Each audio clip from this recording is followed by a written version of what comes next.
and now we maxed out in participation. You know what I mean? This is amazing.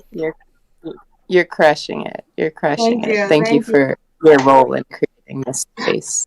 Thank you. Hi, Alicia. You have Scott here, who's in Australia, so probably around the same time zone. Cosmo, New hello, Zealand. hello, Sal. Wow, I'm a little New scared this Zealand. room's gonna cap. New Hello. Zealand, New Zealand. Yeah, Hi, Alicia. this is a very diverse Hey, group. morning, evening, afternoon. Hi, Gary. Gary, Hey, I might Gary. see you in New York. Okay, I don't know why I'm screaming at. It's morning. I just want to hype up this room a little bit because I am going to New York next week. So Oh, nice. yeah, technically I have school. But sometimes if we don't look at it, then it doesn't exist. So it'll just be there for a few days.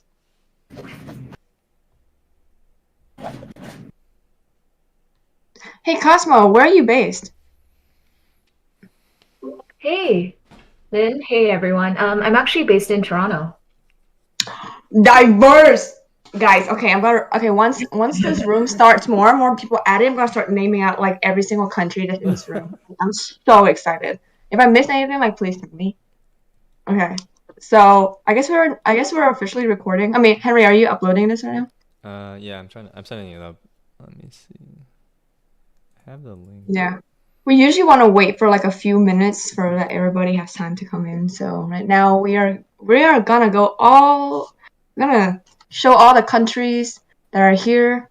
Again, I'm gonna start from the beginning. Henry, you're based where? US, right? New York.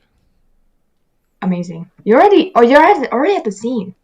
That's amazing. You don't have to fly there. I know. Me, I'm from Louisiana, so so regionally we have diversity in terms of like Los Angeles, New York, Louisiana. You're not gonna get Louisiana anytime soon. And then we have the country that represents. So Keisha is from India. Okay, Alicia's from New Zealand. Cosmo is.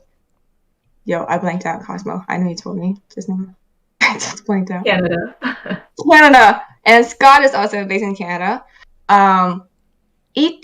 Eunice, which is at ECTT. Singapore. Fred, Sweden. Lonnie, Los Angeles. QZ, Los Angeles. Scott is from Australia, I believe. And Tua is in San Francisco. From where? Wait, Scott say something? Scott D. Oh no, I was just confirming that. Yeah, I'm from Australia. So. We also have Thailand. Hey, Sal. So, where are you based? Hello. Ohio. Oh, Ohio. That's amazing. Yeah, I'm literally corn. I'm surprised to show up on here. You're a corn. I'm a crawfish. Yeah, that makes sense. Louisiana. Yep. Nothing but jumbo. Good music from there, though. Thank you. It's very happy music. All right, so we should probably get started. All right, let's get started on the call. Yeah, I'll leave the room back to Henry. I know I talked way too much today. No, thank you. You can start now. Okay. Yeah, I don't know how many people were here. I guess it was 2 weeks ago. And then Scott told me that he would help co-mod this. I put in a few readings. Obviously, I put it in like yesterday, so I didn't expect anyone to actually go through these. But if you did, that's good. Yeah. So just to summarize, 2 weeks ago, we were talking about, or I was trying to present some of the ideas from this guy called Ivan Illich, and he was a historian, philosopher, talking about like, I guess, institutions, maybe deinstitutionalizing things. And we also, I think, talked about the commons and some ideas around, I guess, like, how do you, I guess, help the community, and then how that might relate to depending on services and institutions instead of helping yourself or helping your neighbor. And so I added in a few other resources around kind of similar to that idea. And I guess, I don't know if we should go through some of these Or if anyone did read, if you wanted to share about something you learned or something you want to talk about, you can feel free to mention that. Otherwise, I can go through some of these.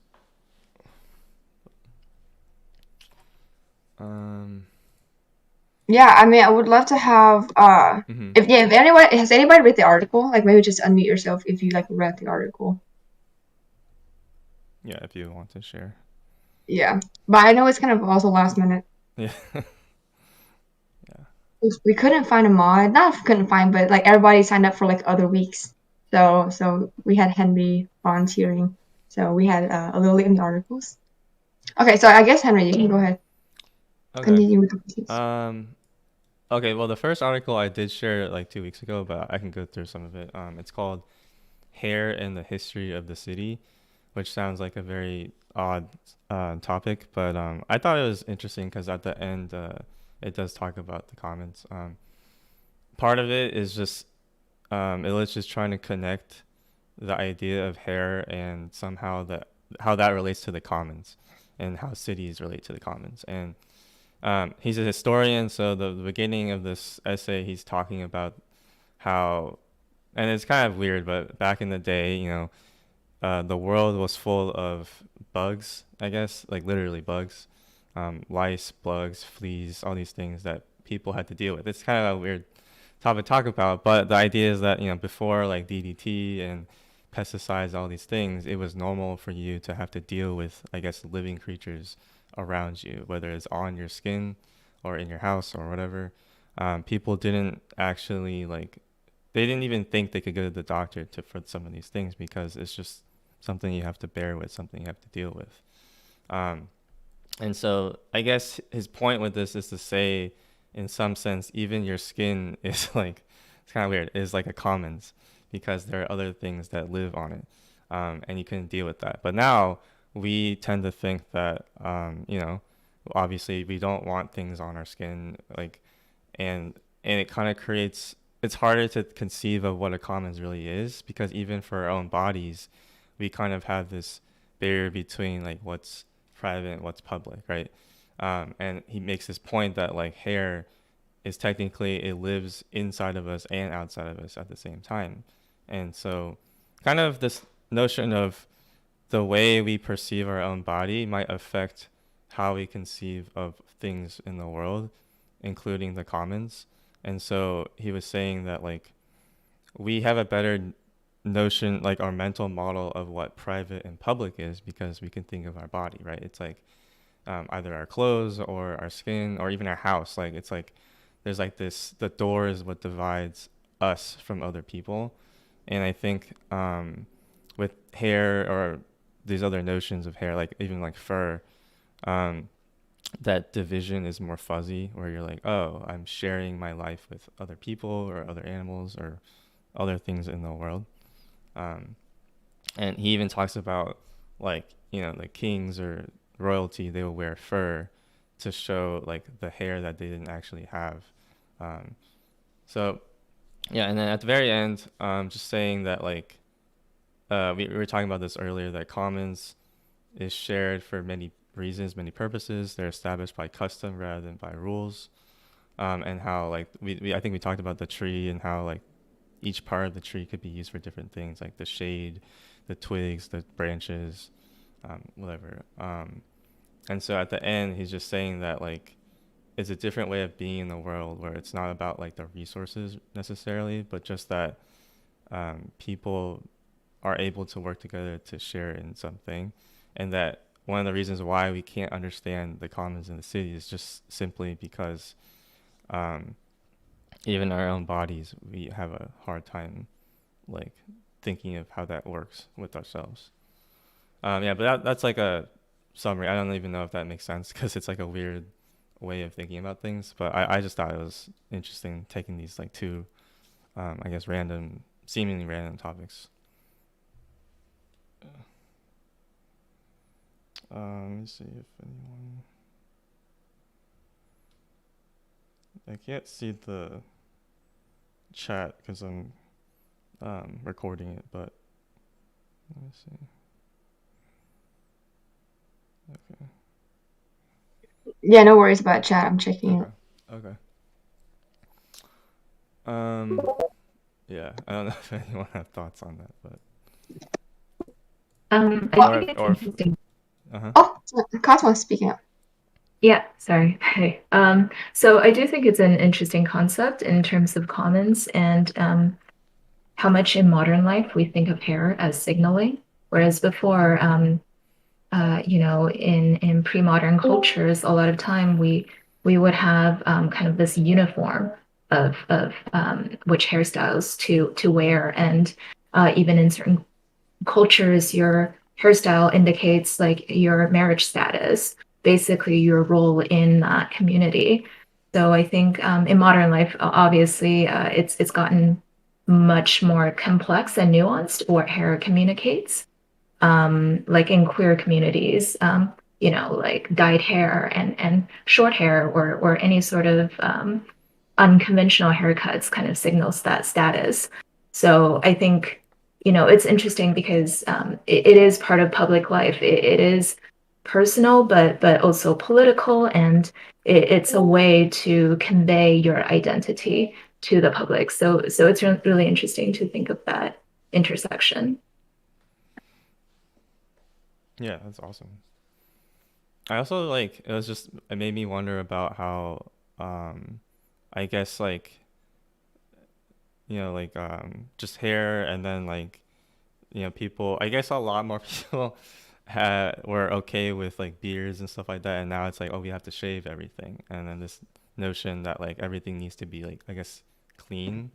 And maybe that relates to his point about like bugs, and like how people, not that I would, or any of us would want bugs on our skin, but I think it's interesting that knowing that there are things on you or whatever around you, maybe it's easier for you to perceive that like you can live with other things.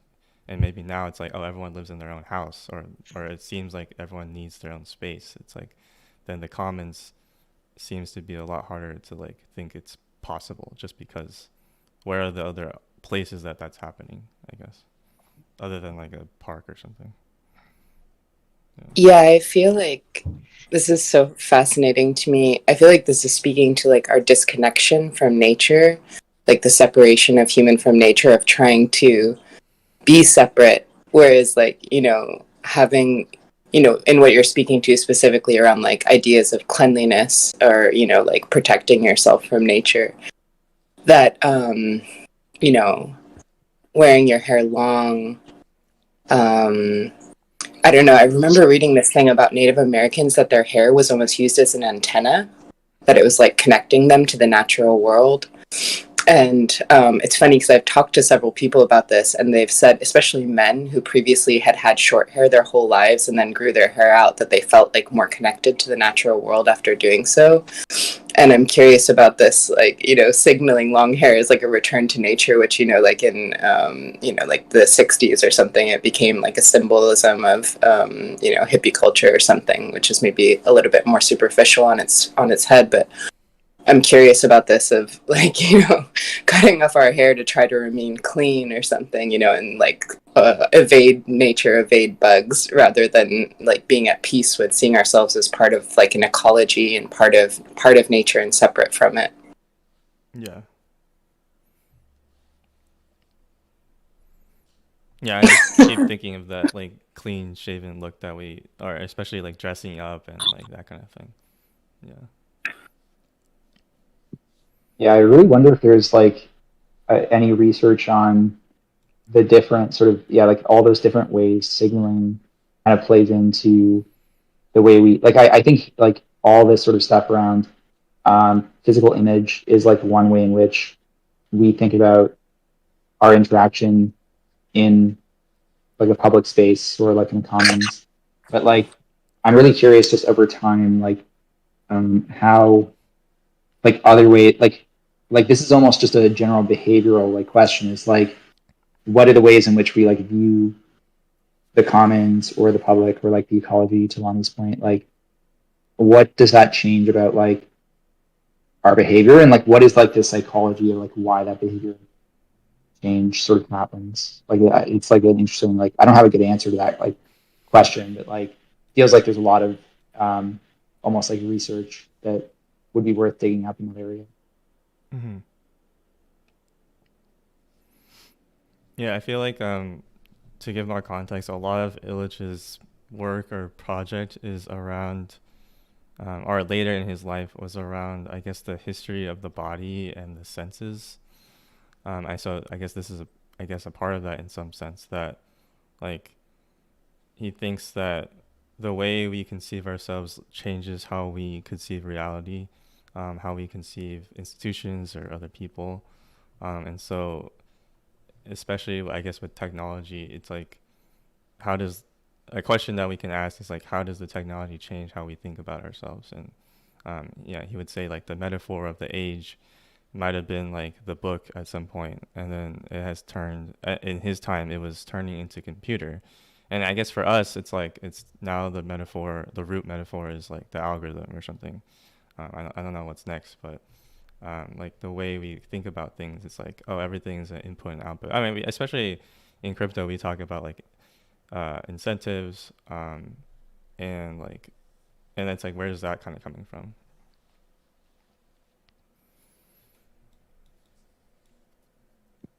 I'm kind of curious because it sounds like you've done a lot of like, you were the one who brought Illich to the group, like kind of originally. Like I wonder, like, do you know how sort of like if there was a direct relationship between like that study and like his eventual work around like the conversation around like the individual, around like kind of like decoupling ourselves from institutions, like what came first, or like what was like, this is maybe like a history lesson, but like how did he evolve from like one of those topics to the other, and like are they like directly connected in time with his work, or are they like totally separate? Yeah, good question. From what I've read of him, I think, I think he started off as someone, I mentioned that he was like a priest in the church, and then he got put on I guess, in a position to help schools in South America and Mexico, and then he realized like what that was doing to the community, and he decided like, hey, I need to yeah, the whole his book Deschooling Society, and but then he started questioning like, maybe school itself is the problem, which is kind of, he kept going like more fundamental. He started questioning things that we would never question, like, well, of course school is good for us, like why wouldn't we want more of it? And then he started arguing the notion of like why do we feel like school is important in the first place, or just asking that question at least. And that for him led to this thinking around why do we feel the need for school, what creates the conditions for a society to think that we need school, and he came up with just that most institutions, including school, create the need for itself. And then he said that school is a hidden curriculum that teaches you that you need to be taught. And so not that school shouldn't exist, but I guess it creates a monopoly that makes you feel like if you don't go to school, then you're not learning. And so I really like this notion he says where like the verbs that we've all innately had turn into nouns. So like the innate ability to learn has turned into the need for school. The innate ability to walk has turned into the need for cars, right? Et cetera, for every, or maybe, I guess like food, like the need to be able to like cook and get food for yourself, and then you just buy it or something. So, and none of that is to say that we shouldn't do any of those things. It's just that the balance of what you can do for yourself and your community has been, completely shifted to like relying on institutions. Okay, and then so it's because they create needs, and so where do needs come from? And he basically started questioning, and this is really hard to grasp too, is questioning economics and how economics is based on scarcity, and the scarcity will tell you that there's only one way, right? Is like through commodities. And this is pretty relevant to crypto too, is like a lot of one part of crypto is about scarcity and creating scarcity through NFTs or tokens. And I don't think that's all bad or anything, but it's kind of interesting to think about how that does create a need for people. Even though crypto is opt-in, volunteer, it's not like forced on you, at least. Unlike, say government or the money that you use, or transportation, like you have to use a car or something. But yeah, I think and I don't know if you could follow that, but like, I guess if you keep increasingly needing these other things, then you will use your own body less in some sense. Your senses are not being used, right? Like I'm not, because I'm just consuming. And so I guess that's where he meant that like technology makes us use our own senses less, and which just changes how we think about our body. Yeah.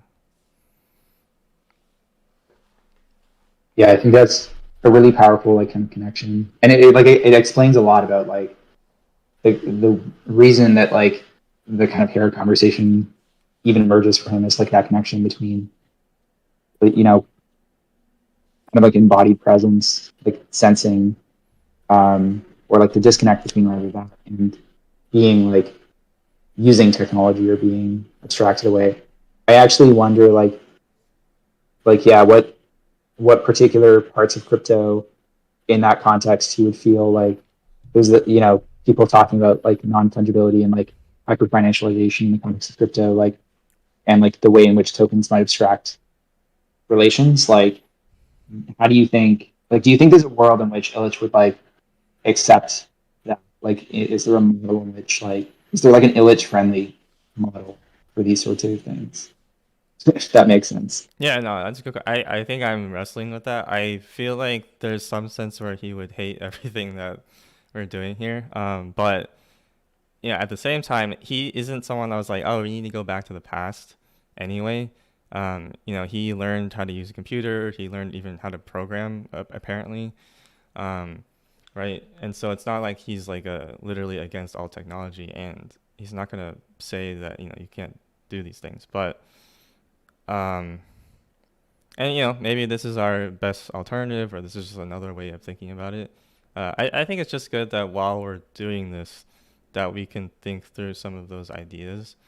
Otherwise, yeah, we're just going to recreate the same problems as before. Yeah, I don't know. It does feel like a lot of things can be a paradox at the same time.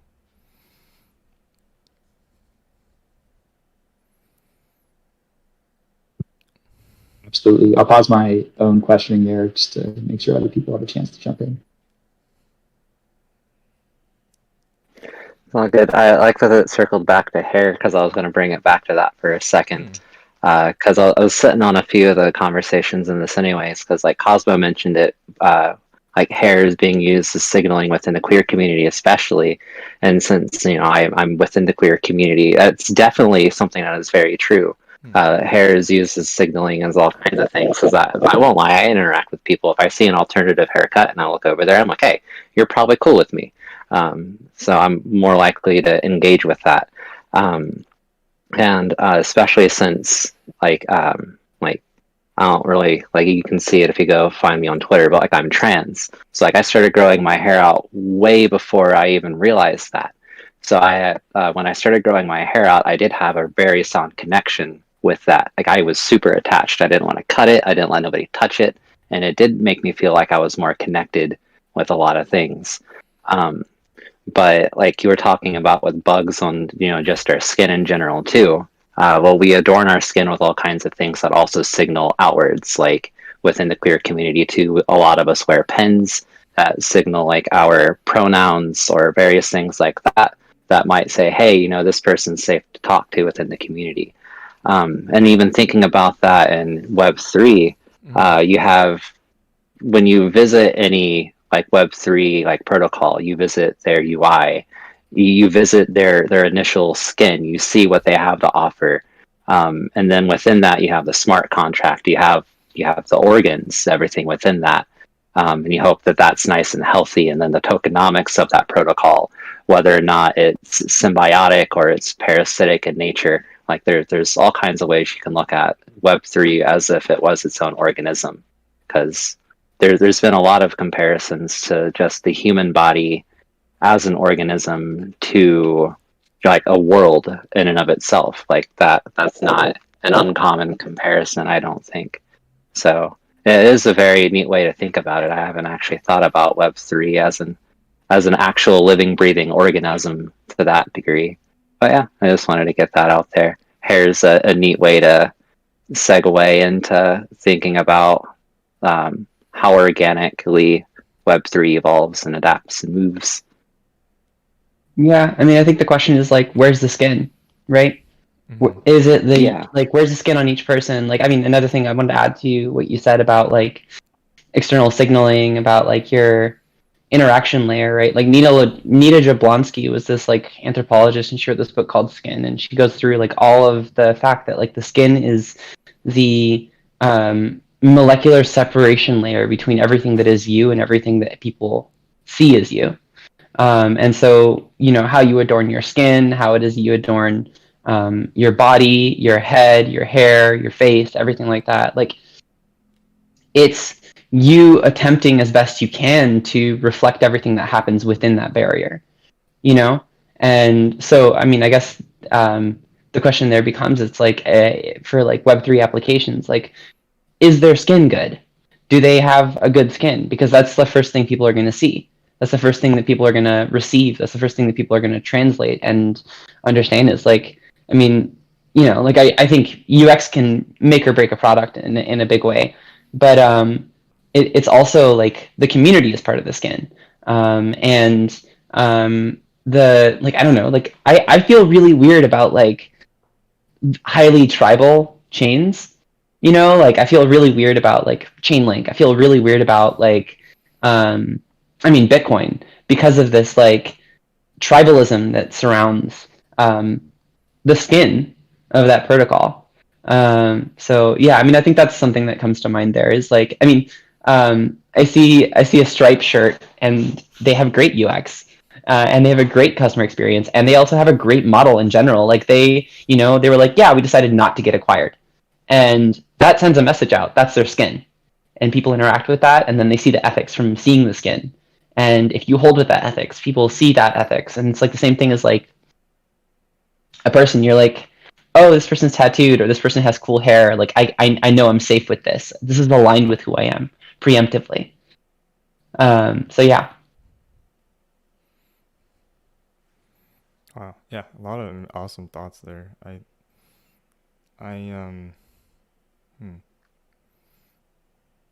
Yeah, thinking about like each protocol and their skin, I guess the UI, I guess Sel was saying, and then also the whole like ecosystem itself and that skin is it kind of made me wonder about how like if the core is the smart contract, and I think some people have been talking about like creating UIs, or maybe everyone has their own UI for interacting with the smart contract, or games where you can create your own way of looking at how the game works is pretty different, because right now it's like, oh, everyone's going to a certain website or established I guess skin or UI.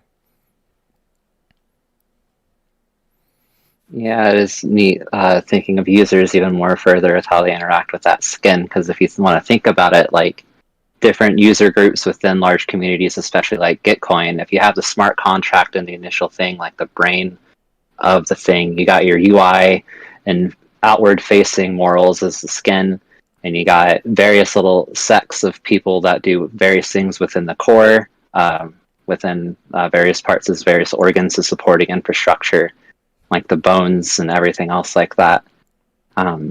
Yeah, like we have fully living, breathing organism here that lives and grows with our influence. So yeah, it's a really neat way to think about it.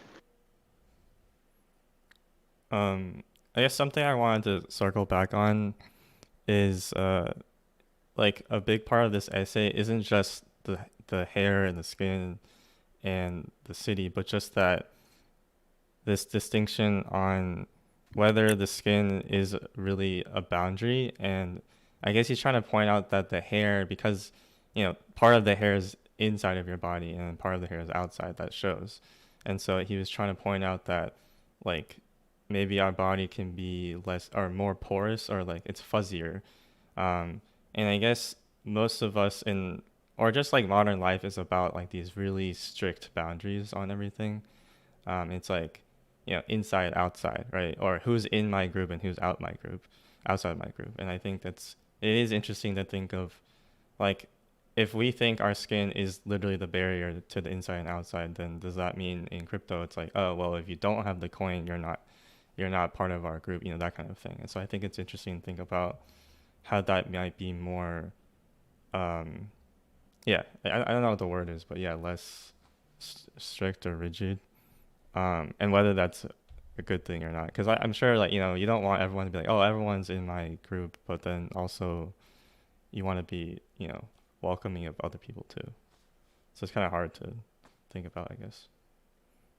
There's two things that come to mind here, and it's the question of like, I mean, because I do think, well, so I'm at a company offsite right now for Figment, and we had the founders up right before this call. It's the reason I was late, and they were talking about a lot of their experiences, and I made a point to ask some like more like pointed questions, because like we're becoming a corporation. We're probably going to become like the first, like next to Coinbase, like one of the first like real corporations in crypto. And I made the point of asking. I was like, okay, so like what tokens do y'all hold as founders? And I mean, all three of them were like, we don't hold any tokens anymore. Like one of them was like, yeah, I think I held some Ethereum, but like the fact of the matter is I'm here to build the space, and that like I get paid out because of our token holdings as a company, but like realistically, like I want an involvement in the space that has to do more with like what we're doing, how we're building, what we're making together, and what the point of it is. And so I just like follow it up with like, well, what's the point? And they're like, well, it's to get people to move away from older systems. And it's like you almost want this like ontological barrier that is what's presented when someone interacts with this technology. Is one of the big problems with the space is that we don't. The ontology of like decentralization is very muddied. It's very difficult to understand because it's like decentralization. You need to understand centralization in the first place, and it's like, yeah. So it becomes a question of like, I mean, it's funny because it does kind of boil down to like, what's the branding of the whole experience? What's the branding of how you interact with this technology and how you present yourself, and like what's the ontology of your part in it? What's the narrative behind how you're doing that? That's some of those things, and that's what allows you to figure out how you want to build your bones and organs, and how you want to build like your lungs and eyes and ears and nose, and eventually like what you want to put on your skin and what you want to wear to reflect what you've made on the inside.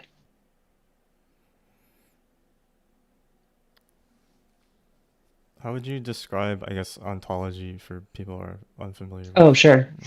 Ontology is meaning making. It's quite literally like, what is the meaning? It's like, if someone says like, oh, there's like the mission of X is Y, like that means the ontological direction of X is Y. It's meaning making. So like there's like a bunch of different frameworks that like you could think about with this, but like if you have ontology and narrative, like ontology is like what's the point of doing this? And then narrative is like, how are we doing it? How do you fit into the story of doing what the point is? So yeah, if that's helpful. Yeah. Because that is a very like academic word. You're right. So I'm glad you asked me to make that distinction.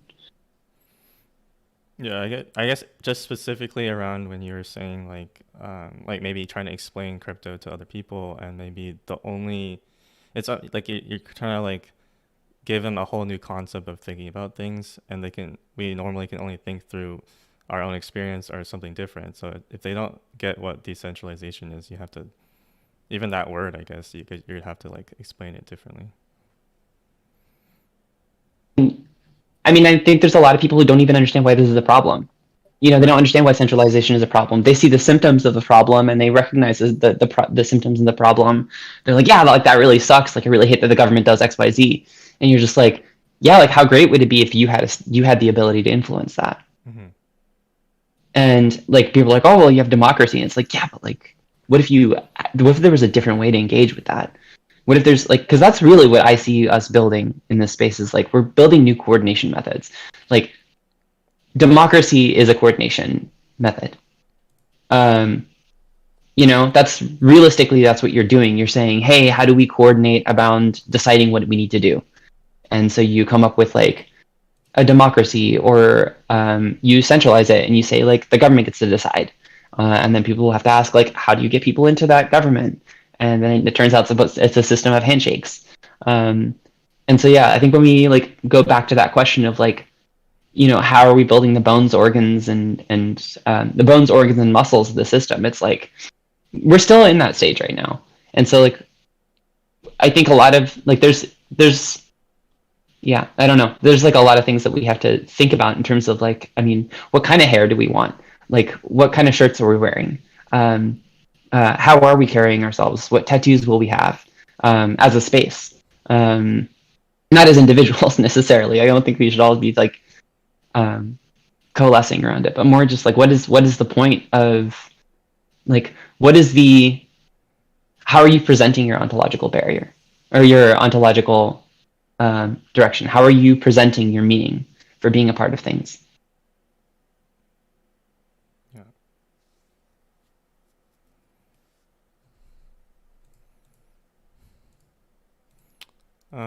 Yeah, if anyone else would like to share, feel free.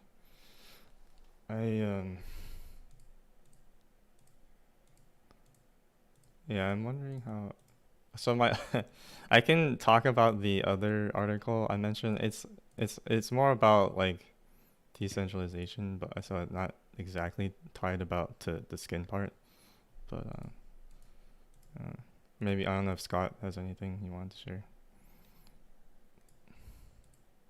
I think one interesting note in the context of what we're talking about with the sort of like the skin metaphor in particular, it is the question like which kind of is related, like and what you mentioned, like how do we, as the space grows, like there's this increasing challenge of like one of the things I just like worry about generally is, you know, you have a lot of people coming into the space now and they see things like, I don't know, like Safe Moon or like whatever, like Doge, like all these like things that are like Doge maybe is not the best example, but like things that are like kind of unclear from a like values perspective, let's say.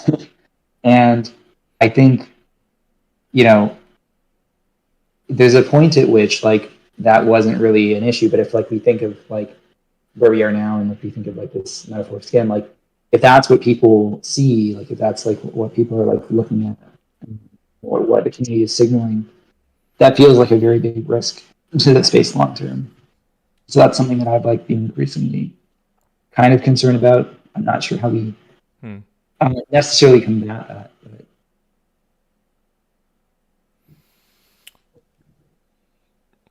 But.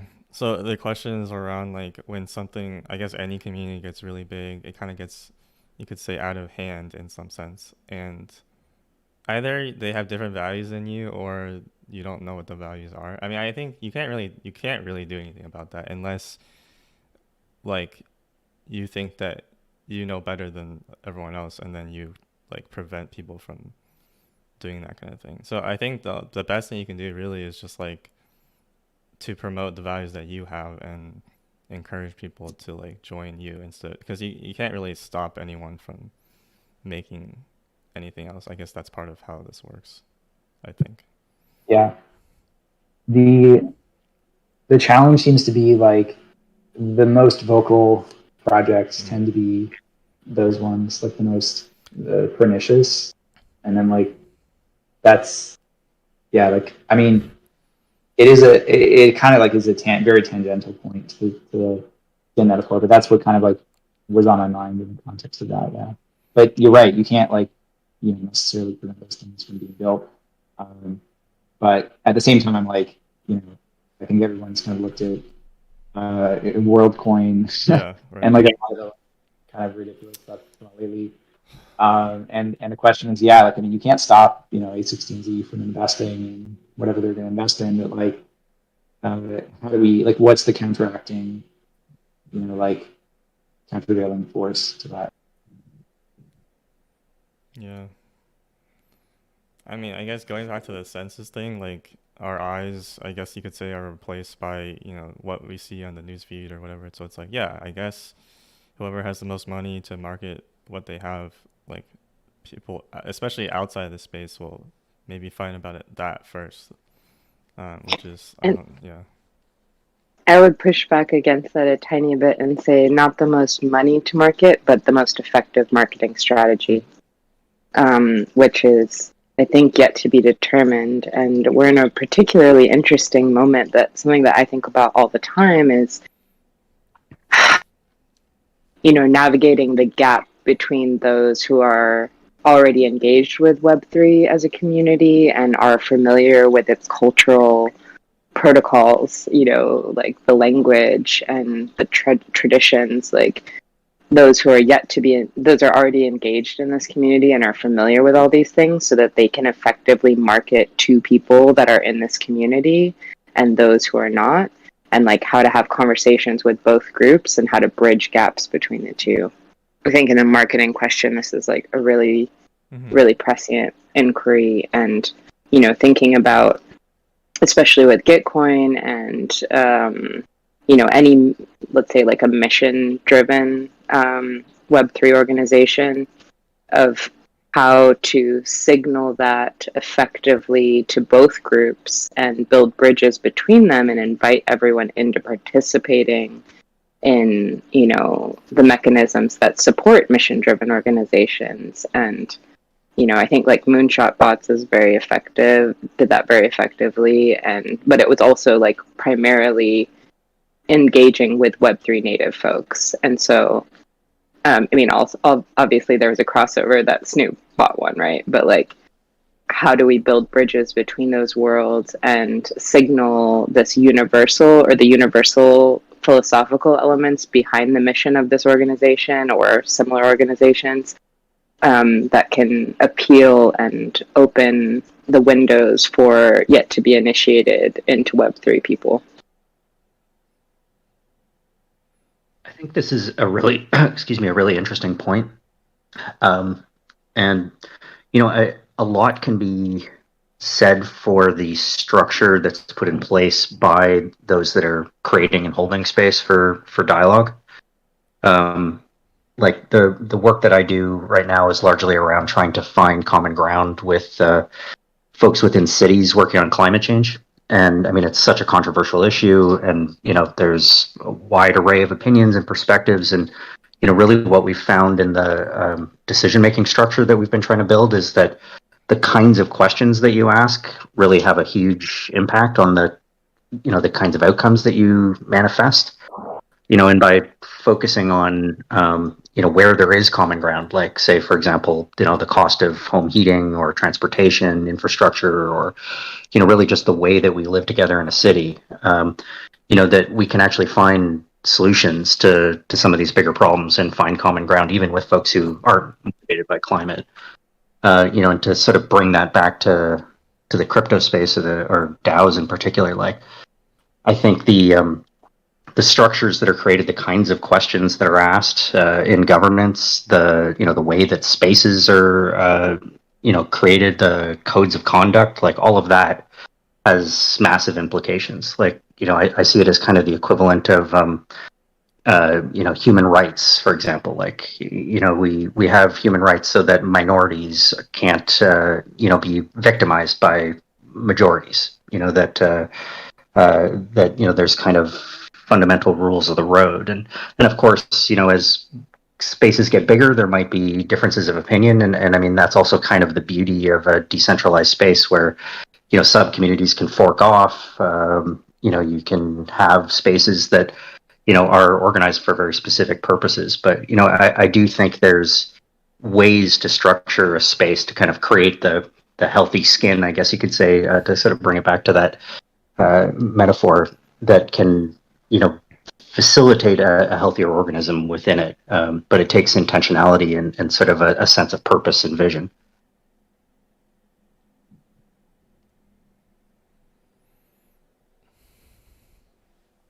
That's beautiful, Ben. Oh, sorry. Go ahead, Alicia. I just wanted to high five actually on that comment. totally pleased to. I was gonna just change, like loop back a little bit, because I fear that I won't get this out of my head if I don't say it. But the skin stuff, I basically just thought of what Kevin tweeted like yesterday or the day before about his idea for like an abundance DAO where people are past a certain threshold of income, like donate or like give part of a percentage of their towards like public goods, and it just goes and it just made me think of like this public private distinction with our wealth, say, like thinking more about it as, because we think that like our wealth is ours if it's in our possession, and then once say we gift it or it leaves us, it's no longer in our possession, and so it's like not ours. But I wonder if we think about it more like skin, which is like this idea that if we had a culture where like the money that you give is still like yours in a way, and that it's just like the public skin of your money, it's just like and so there's like less of this distinction between like, oh well, it's not mine anymore, and I gave all that money away. It's just, I don't know, there just seems to be like, if people were not so fixed with their boundaries about like what is in my possession is mine, or like what's internal is me and what's outside of me is not mine.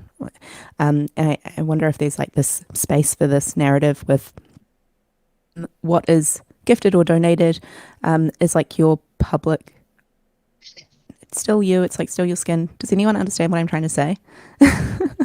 Yes, and I think there's something that you're touching on that I think is it's interesting, because this model is played with a lot throughout different chains, and it's this question of stake. And I don't think a lot of people think about what staking means, like why it's called staking. And the term behind staking is to have stake in the system, to be putting up what you have in order to see the thing forward. Yes, exactly, Ben. Like stake is skin in the game. And so I see what you're saying. It's kind of like this, and I think there are certain models out there that do think about this in some way, about this, like, if you contribute money to something, like I think there are a lot of people, there's problems with charity where you give your money away, and then, whatever the organization that you donated to, they do whatever they do with it, and you're like, well, I contributed, so like they'll do what they do, but that's no longer mine.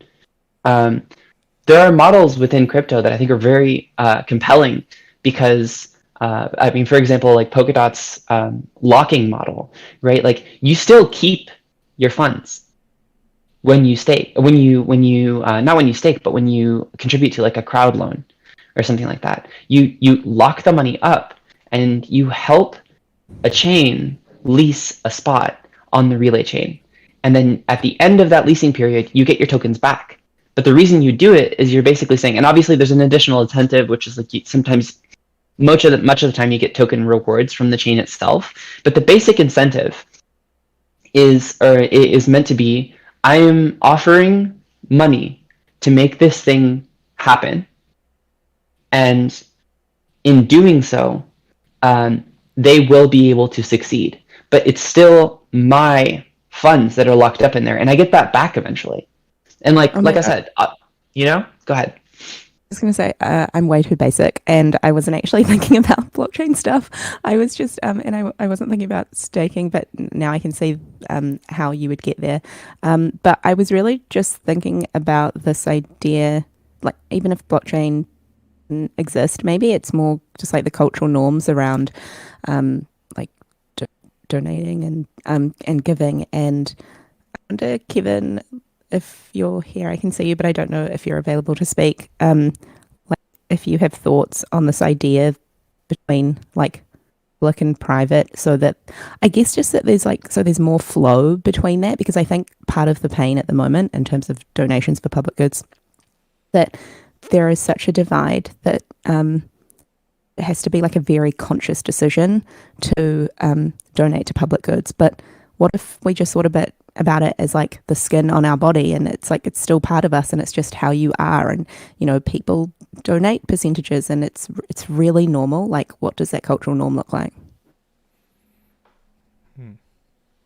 So, like, I guess your question is why aren't people donating as much? And maybe you're saying one of the reasons is because we think that money is, private property ownership, and you just feel like it has to be yours. And how do we change that perception? I think it's like because our skin, like it's because it's not considered like our public skin. I think this idea of a public skin is like quite interesting because it's like this middle ground. So thank you. I think you're both bringing up such interesting points. Like I think right now what's happening and what's possible with crypto is a shift in our mindset about how we give, and like also micro stream giving.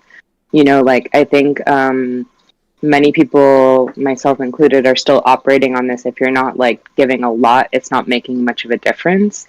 But when we start to integrate, like you're saying, Alicia, like this practice of recurring giving, where you just like integrate that, almost like the idea of tithing, which is like has a religious context, obviously. But like if we, like, I'm really curious with smart contracts, and especially for artists selling NFTs, how you can do micro giving, like embedded in it, even if it's just like a small percentage, that you can allocate a percentage of your sales to different causes. Or what I'm really interested in is how we might fund, and Alicia, I think we've talked about this before, funding individuals.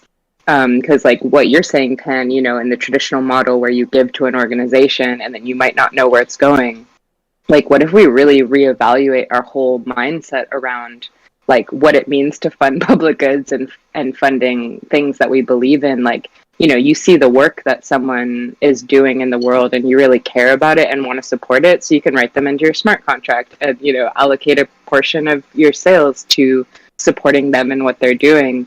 And I think like, the true peer-to-peer possibility with Web3 of, sharing and exchanging with each other, that I see that we can create this totally symbiotic flowing streams of energy that, move between us and between the organizations that we're a part of. And it, we can release some of the illusions of artificial scarcity by supporting each other in this way and supporting the causes that we care about. And I think like the more we can make it easier for people to do that, like create the correct tools and also like embody and practice that ourselves, so we show others like what's possible and how you can do that, the more and more that kind of fluid exchange of mutual reciprocity will start to emerge.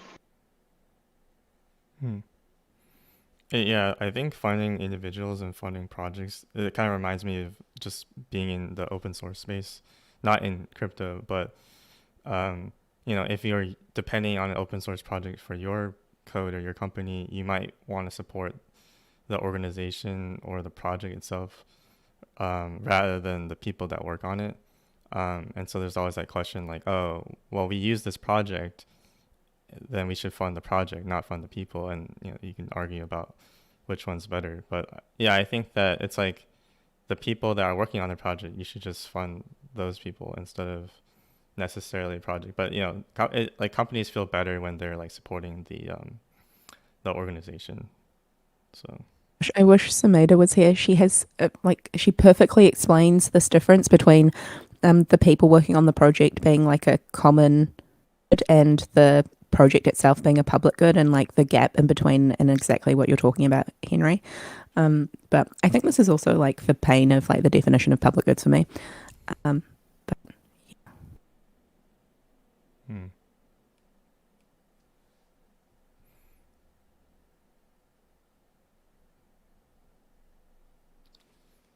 I think so. This is a matter of like funding people versus projects / both is something that I've thought a lot about, and I think like the earlier you are in your like career or just I guess when you're not when you're not yet attached to like really well established projects, but you have a lot of promise.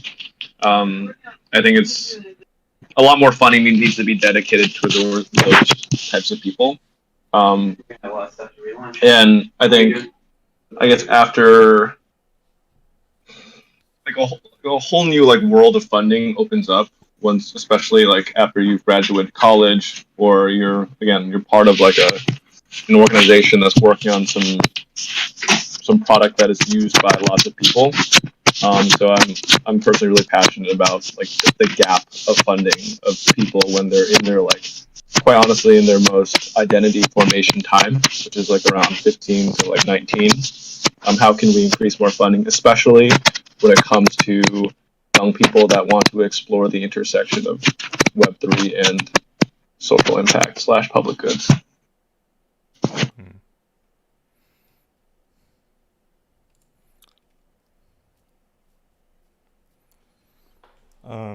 Actually, unless someone has something they wanted to share, I think that our discussion on individuals and groups does tie into the other article that I mentioned, and we don't have to like go through it, but felt like it'd be cool to walk through.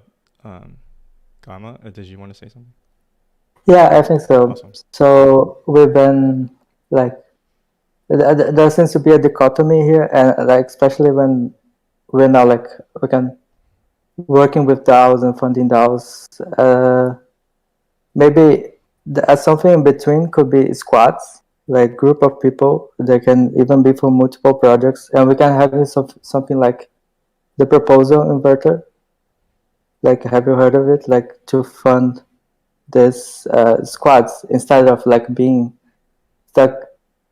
Yeah, like it could be. It's like a project that form. It could be the squads. Like they could be from a project, or there can be a project that forms momentarily, like in this moment. Yeah, temporary. So it could be something. It could be something in between. Yeah. I see. It could be very effective because it's like it attacks the issue directly. So I think it could add that. Yeah, definitely. Because then it's like maybe the institution is too big, or they're not doing what people are expecting, and I guess the cool thing about these squads or associations or temporary groups, it's like it is temporary, so you fund it and then for a specific particular goal, and instead of like indefinitely, I guess. Mm-hmm.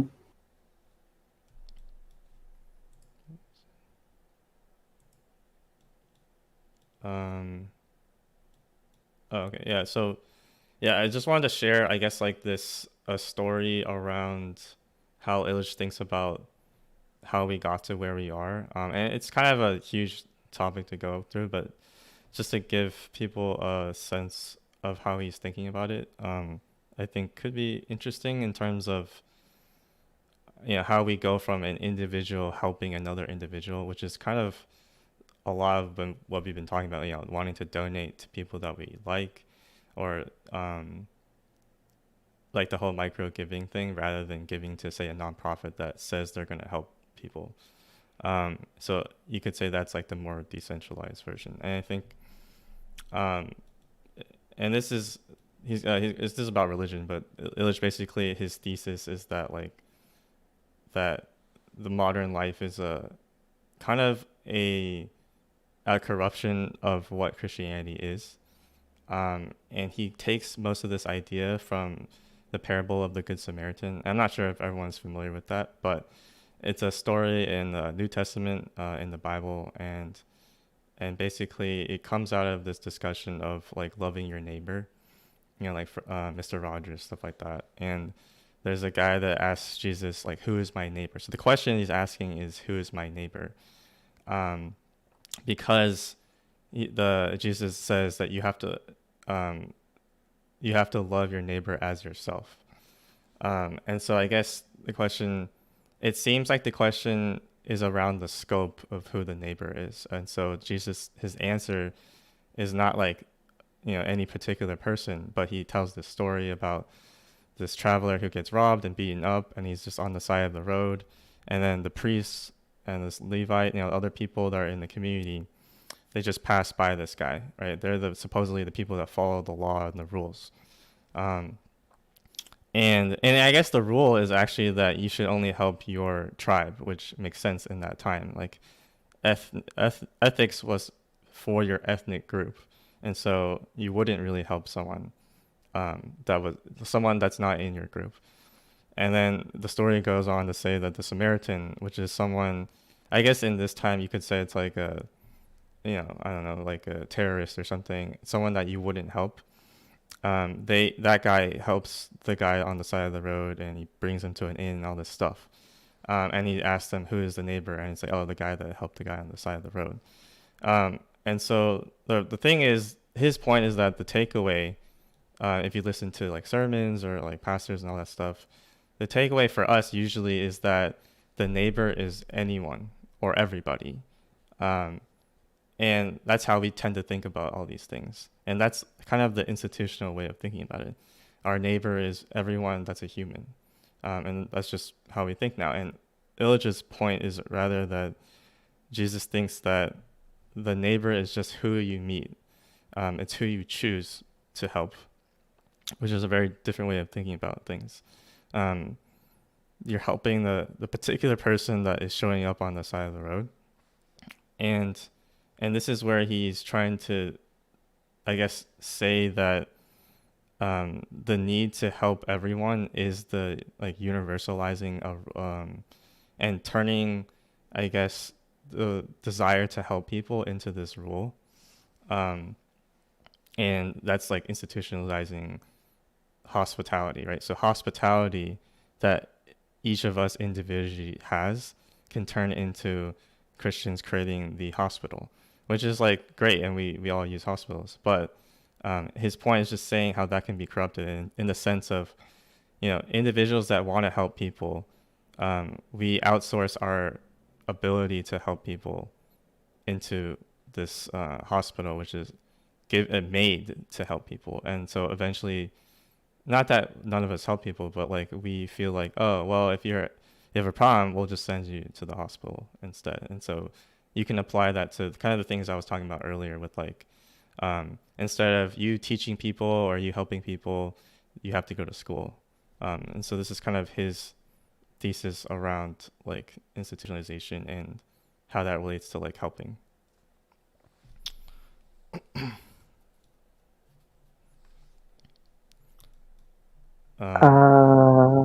Like I'm not sure because I came a bit late. I'm not sure. Like, are we wrapping up, or like are we like keeping on? Because I maybe like could go now into a rabbit hole right now, but I'm not sure. Like, should we or no? Huh? Should we or no? Oh, sorry. Well, should we? Like sorry, I just I wonder like if you like have like wrapping up the discussion, or feel like of like can we keep going on this, do you think? Yeah, I guess we can wrap up soon because it's 12. So did you want to say something? We usually go for about 15 more minutes, Gamma, like until 9:15. Okay. Yeah, so you have a little time if you want to say something. Go for it. Please share. Oh, thanks.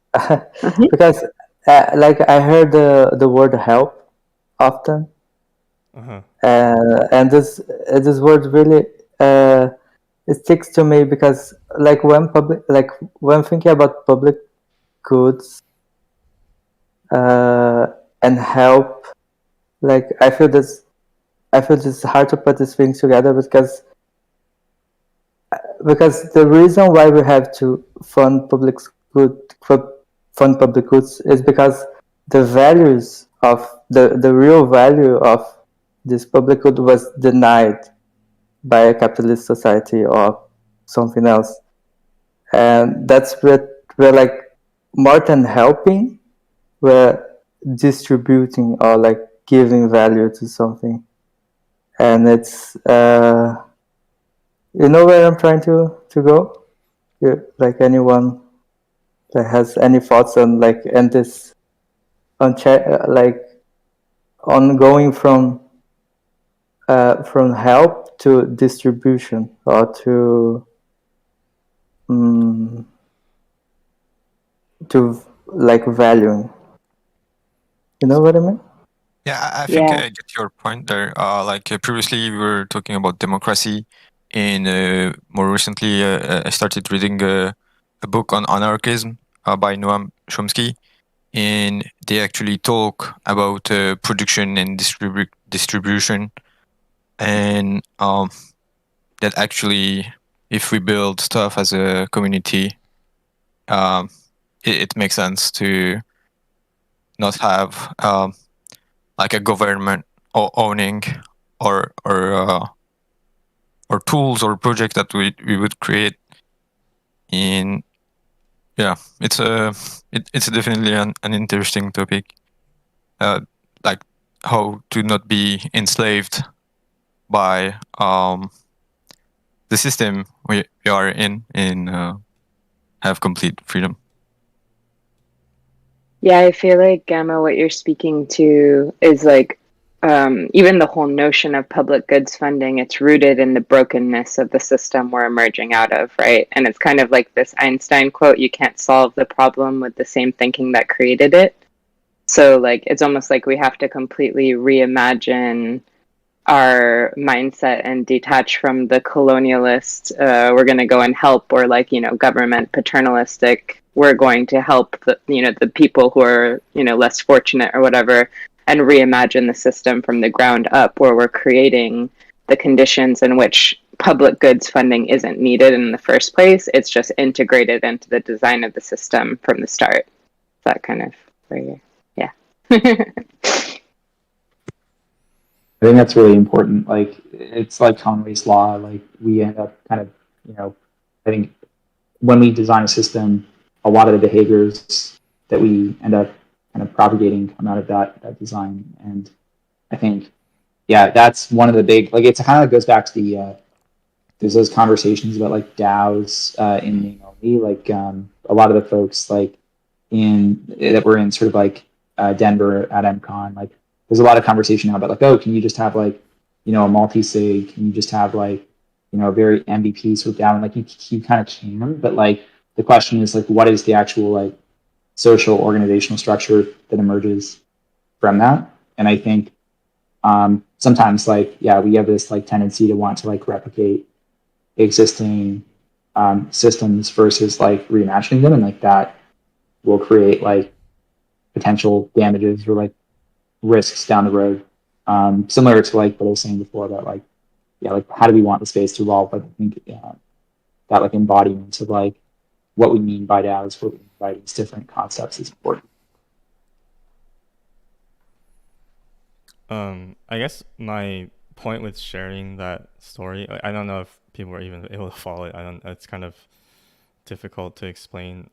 Is more about explaining how we got to this idea of wanting to help people. So it's not that this is what we should do. It's more that this is sort of kind of historically his way of thinking about why the Western world has a desire to help everyone, and saying like Christianity itself is where it's coming from, and it's the corruption of Christianity. If you want to see Christianity as a more anarchist, help your neighbor, help the person in front of you, it turned into the institution of the church, and then the hospital and all these different government, like those are just forms of the church trying to do the same thing. That's kind of his point. And like this way of relating to people, like helping anyone, someone outside of your tribe, right? The Samaritan and then the person on the side of the road. That turns into like, let's create a hospital to help everyone. And this gets into this whole like good intentions thing. Like, a lot of like the whole development from America, trying to send missionaries to, Latin America, all that was all good intentions. That's why the essay I mentioned 2 weeks ago was called "To Hell with Good Intentions." He gave a speech to a bunch of missionaries, don't come here.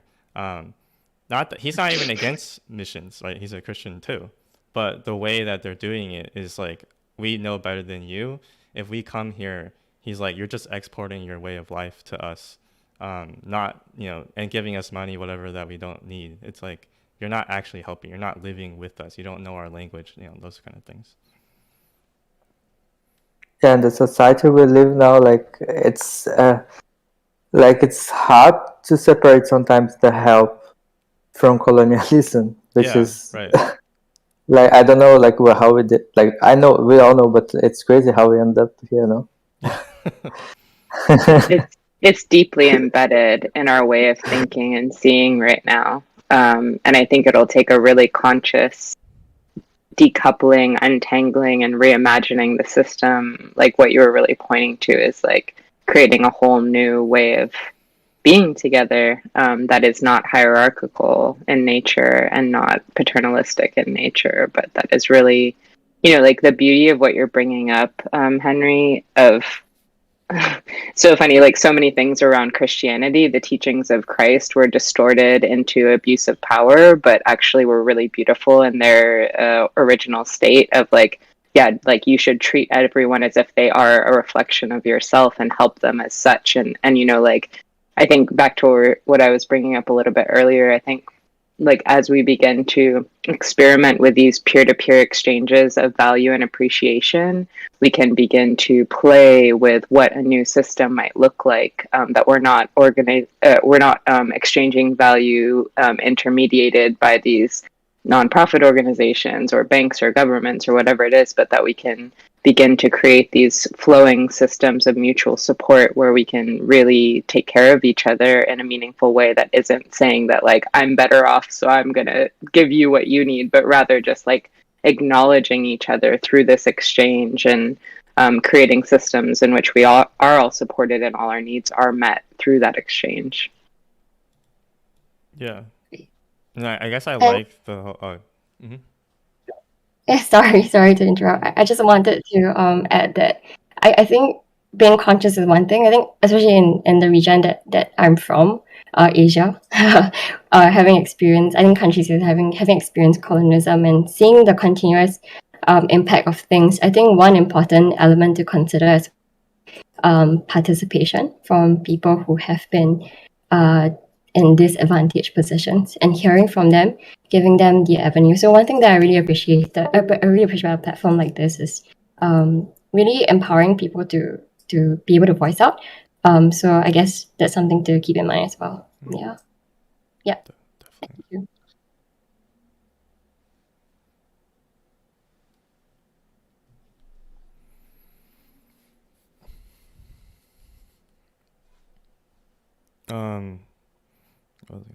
Yeah, I guess I just wonder about how DAOs are being thought of now, and how are they not in some sense just the institutions of crypto, unless you kind of go back to what Ganna was saying about these kind of temporary associations. I think that, I think this seems to be the case for everything in crypto. It's the more liquidity you have in your protocol, the more value that's locked up, that just increases the amount of, I don't know, you could say power or money in that DAO, and it's that could be its own nonprofit too. Versus again, the whole individuals helping individuals.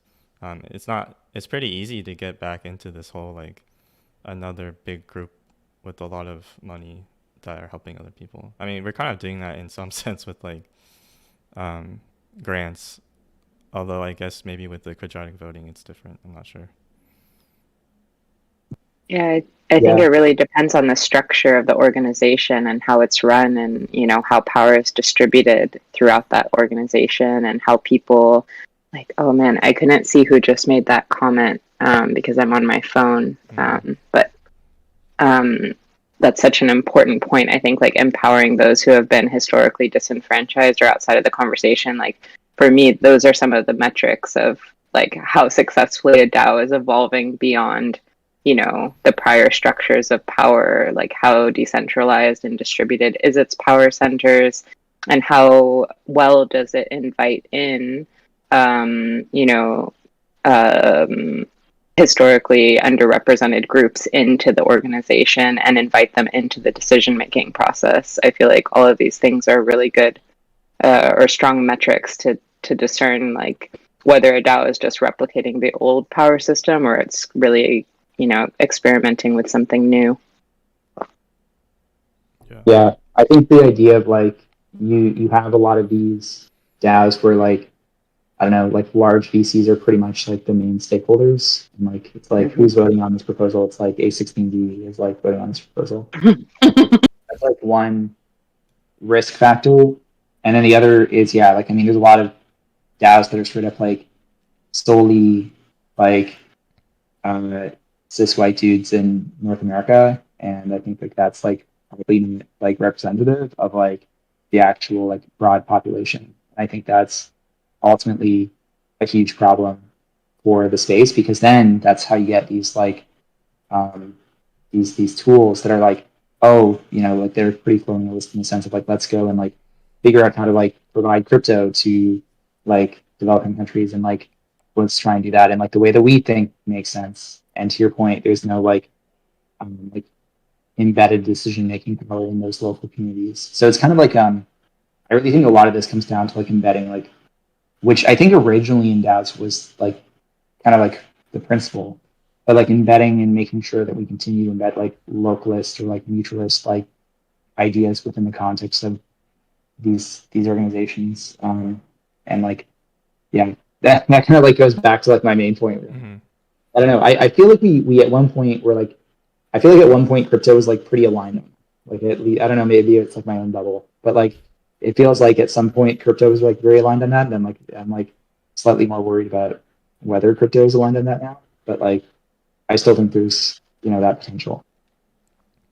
I mean, you can just look to Christianity as an example. Like it's a very broad, religion or whatever you want to call it, and from people believe a lot of different things, right? And I'm even like I don't want to say I'm a Christian, like that just brings up all these different like stereotypes or whatever. And even just hearing about the story, it makes me think differently about what I believe and like how we go about thinking about it and talking about it. So I don't know, in crypto, if most people are going to be drawn to it probably because of the money and like random coins that you were saying. And I guess it's up to people in the community, like how do we get them to stay for a different reason. I guess like there's this whole joke that like a lot of people a lot of churches bring people, and it's like a bait and switch, which is like in a bad way. Like they like, hey, come to church because you can make friends there, or we have, I don't know, food or whatever random things.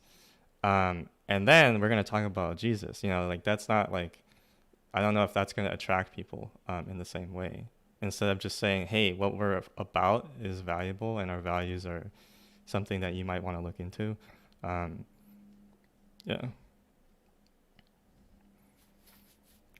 But yeah, I think or does someone want to say something? No, I think let's just go. So sorry. Something that I think at least interesting to think about is, given the story of the Good Samaritan, we're always talking about engineering and building a new, I don't know, world or system. I feel like the takeaway from what he's saying is that part of the problem is that we are creating a system in the first place. And that like Christianity itself is a system of rules, which maybe they weren't rules before. And we have to follow these rules. And it's like, there's a sense where crypto is like, you're like, oh, well, if we create rules so that people will follow them, then everything is going to be okay. But I think part of his point is that we kind of valorize and idolize rules to a fault where like that leads people down like a bad path. Not that we shouldn't do this. It's just kind of interesting to think about how these codes or these rules can kind of lead people. I don't know, like I think we're trying to change people's behavior in a way that might not actually work. So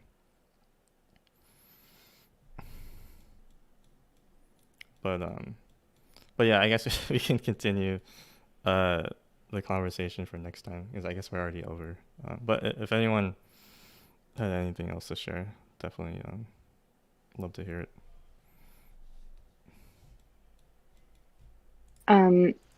I think what you just said,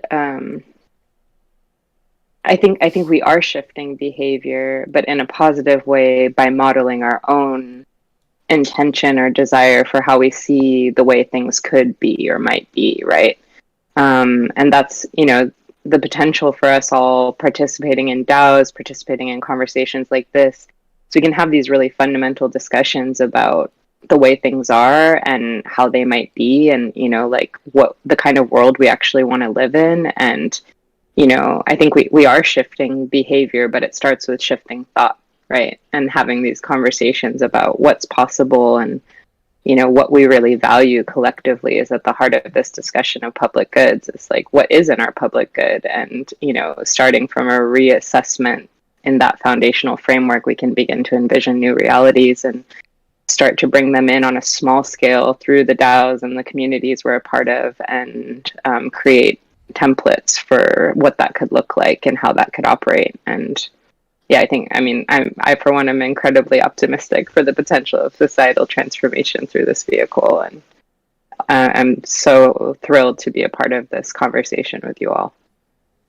Yeah, no, I definitely think that having these conversations is really helpful, and just getting us to think differently about our own behavior and that kind of stuff. But I think more to the Samaritan story is more just that, like, bringing up that if supposedly this kind of Christianity is about helping someone one-to-one, the rule it would be that I need to help everyone, and then that becomes like you feel guilty or you feel obligated, or you impose the need to help people on people, and that's what I mean by the rule, I guess. Like, oh, I have to help everyone now, and then you feel bad or something about it, right?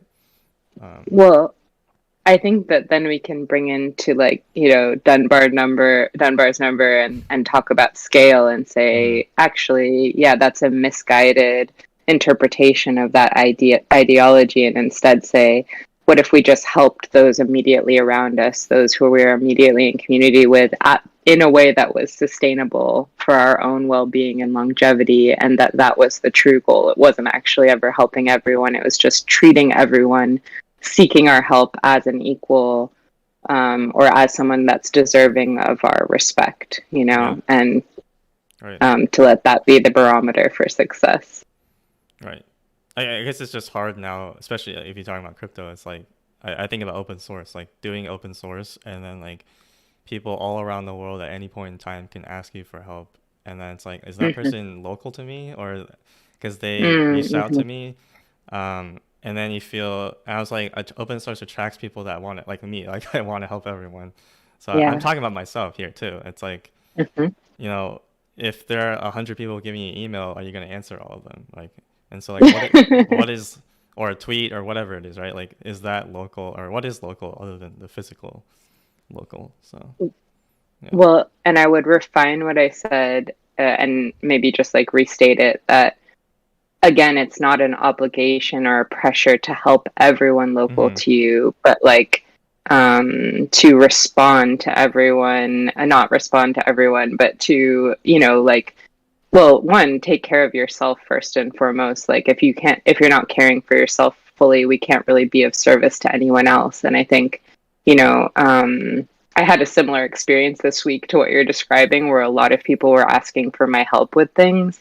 And I had to like say no to people that I really cared about and want to support, because I actually just did not have the bandwidth to help them, which was very difficult for me. Like, in the past, I might have like really overextended myself in order to try to help, right? And so I think like it's a combination of greeting everyone with compassion, but also knowing your own bandwidth and your own boundaries, and like being able to articulate that with kindness and compassion and grace. And it's a dance, and it's a balance. And I think like on a broader sense, like in Web3, this conversation about mental health and well-being is really coming to the forefront, that a lot of people, in the excitement of everything and wanting to help and having this like positive intention for this potential to transform society and make the world a better place, can lead to depletion and burnout and overextension. And I think it's really important also to keep talking about that it's not about helping everyone, it's about doing so sustainably.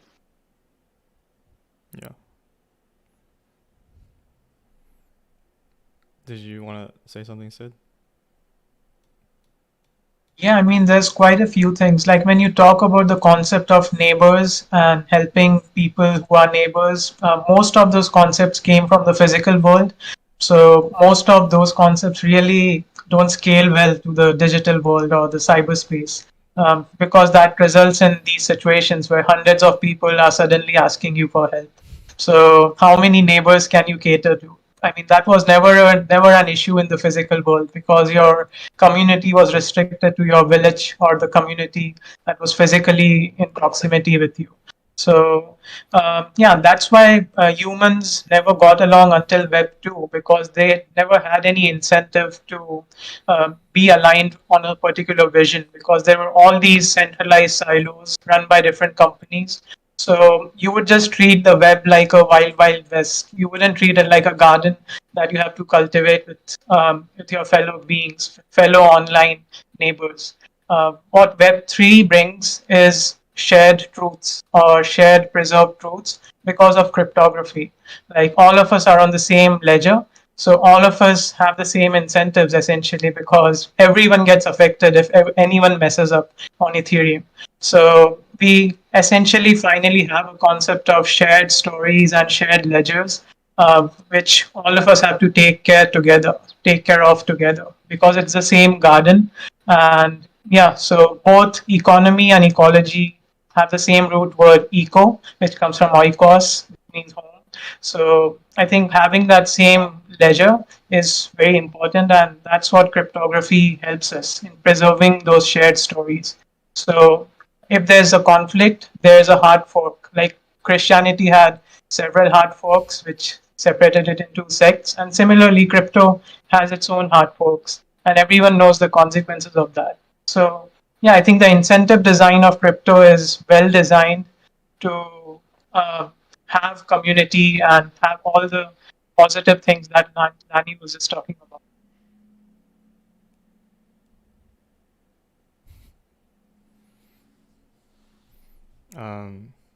Yeah. Awesome. I guess that's probably a good place to stop since we're already like 30 minutes over them. But this was awesome. Yeah, thanks everyone for participating or just listening. But yeah, maybe we could do a part 3 then, I guess, at this point. So yeah. Thank you, Henry. Yeah, thank you. This was great. Thanks, Henry. Thank you so much. Yeah, thank you everyone for participating. Thank you for coming, Germa. Yeah, yeah. Finally, I managed. Is this happening more? Is this happening It's like every week. Every week at this I time. need to be here. Yeah, I need to be here. It's like, yeah, really We would nice love to have to you. hear like amazing inputs, Henry, and like everyone. Like I'm really glad to hear everything. Learned a lot. Thanks. Awesome. Thank you. Thank you for being here, Gamma. Mm-hmm. All the way to the end. Yeah. Cool. See you all next week. Yeah. Thank you so much for modding this week, Henry. Yeah, Appreciate you. Yeah, thank you. Great discussions, everyone. I'm